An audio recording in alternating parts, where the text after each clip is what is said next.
বাংলাদেশ ক্রিকেটের আকাশে সাকিব আল হাসান সেই নক্ষত্র যার আলোতে এক দশকেরও বেশি সময় ধরে জ্বলজ্বল করছে দেশের ক্রিকেট। প্রতিটি সাফল্যে, প্রতিটি ব্যর্থতায় সাকিবের অবদান ছিল অপরিহার্য, ছিল অনুপ্রেরণার উৎস। কিন্তু সেই নক্ষত্রের আলো যে ধীরে ধীরে ম্লান হতে শুরু করেছে। দেশের মাটিতে সাদা পোশাকে বিদায় জানানোর ইচ্ছা পোষণ করলেও আপাত দৃষ্টিতে সেটা হওয়ার সম্ভাবনা ক্ষীণ। এমন পরিস্থিতিতে প্রশ্ন উঠেছে, ভারত সিরিজের শেষে কোথায় যাবেন সাকিব? এক মাসের বেশি সময় পরিবারের কাছ থেকে দূরে থাকা সাকিব কানপুর টেস্ট শেষ করেই স্ত্রী সন্তানদের কাছে ফিরে যাবেন। কিন্তু এরপর দক্ষিণ আফ্রিকার বিপক্ষে শেষ টেস্ট খেলতে আদৌ বাংলাদেশে আসবেন কিনা সেটা এখনও অনিশ্চিত।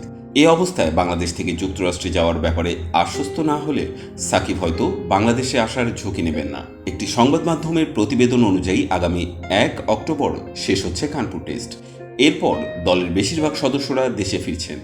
যদিও সেই বহরের সঙ্গে ফেরা হচ্ছে না সাকিবের, কারণ অন্তর্বর্তী সরকারের পক্ষ থেকে তাকে নিরাপত্তা দেওয়ার বিষয়ে এখনও কোনো সিদ্ধান্ত হয়নি।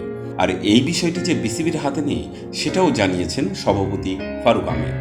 এর আগে দেশে ফেরার আকুতি জানিয়ে সংবাদ মাধ্যমে সাকিব বলেন, যদি সুযোগ থাকে, আমি যদি দেশে গিয়ে খেলতে পারি, মিরপুর টেস্ট হবে আমার জন্য শেষ ম্যাচ। তারা নিরাপত্তার বিষয়গুলো জানে এবং চেষ্টা করছে যে কিভাবে এটাকে সুন্দরভাবে আয়োজন করা যায়। এখন সময়ই হয়তো বলে দেবে সাকিব আরেকবার সাদা পোশাকে মিরপুরের মাটিতে নামবেন নাকি কানপুরই হবে তার ক্যারিয়ারের পরিসমাপ্তি।